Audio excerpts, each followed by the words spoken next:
Do you know anyone who quit a great job to do something totally weird? You know that friend everyone thought had it all figured out? That was Jake in college. Finance major, 3.9 GPA, internships at Goldman Sachs. While the rest of us were stressing about finding any job, Jake had recruiters calling him before graduation. He landed this incredible position at a top investment bank in Manhattan, 6 figures right out of the gate, corner office by 25, the whole American dream package. I remember visiting him about 2 years in.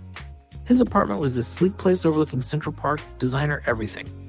But when I walked in, Jake looked exhausted. Not tired, exhausted. Like the light behind his eyes had dimmed.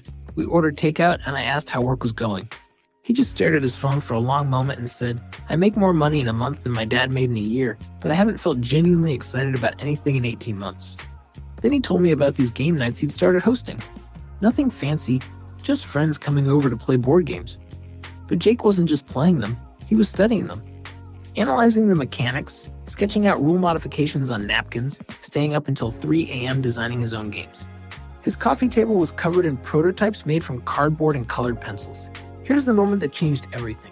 Jake's boss called him into a meeting about a promotion, senior analyst, even more money, even longer hours. As he sat in that glass conference room surrounded by people in $1,000 suits, he realized he hadn't thought about work in weeks.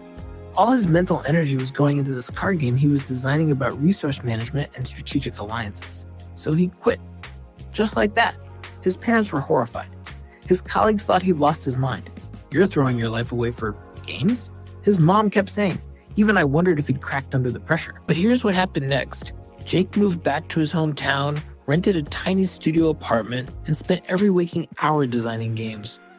He'd test them at local game shops, refine the rules based on feedback, submit prototypes to publishers. For 2 years, he lived on savings and ate ramen, but every morning he'd wake up excited about what he was creating. Last month, Jake won the Golden Geek Award, basically the Oscar of board game design, for a strategy game called Trade Winds. The same parents who thought he was crazy, they were in the front row crying when he accepted the award. The game has sold over 100,000 copies, and publishers are now coming to him. But you know what he told me was the best part? It wasn't the money or the recognition. It was that feeling he gets every Tuesday night at his local game shop, watching strangers laugh and strategize over something he created from nothing. He said, "I used to help rich people get richer. Now I help families have fun together. Guess which one helps me sleep at night?" Sometimes the weirdest career choice is actually the bravest one. Jake taught me that success isn't just about the size of your paycheck, it's about the size of your smile when you wake up each morning.